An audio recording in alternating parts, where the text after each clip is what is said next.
Christine Najjuuko asangiddwa mu ddwaliro ekkulu ery'Emityana ng'apokya na biwundu oluvannyuma lwa bba Noa Batte okumukakkanako n'amutematema.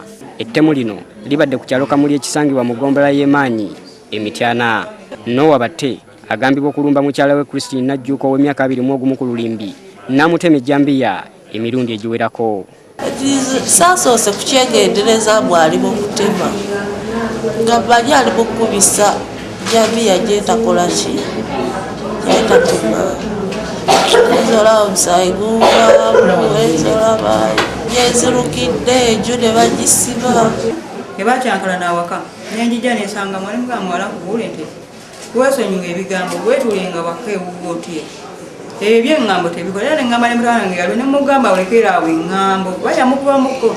Kigambibwa nti batte okutuuka okukola ettemu lino aludde nga yeewerera mukyala we nga bw'ajja okumukolako obulabe nga muteebereza okuganza omulaalo Stephen Kyagulanyi. Omusajja oyo gwagamba nti njagala omusajja namuwa ssente z'amata gina omwana akyanywa kuba yava ku mabeere nga wa myezi 9. Wabula Najjuuko agamba nti ono amusibako matu ga mbuzi kumuliisa ngo. Mu kiseera kino Najjuuko ajjanjabibwa mu ddwaliro ekkulu ery'Emityana. Ye batte akyekukumye nga ne gye buli eno poliisi ekyamuyigga.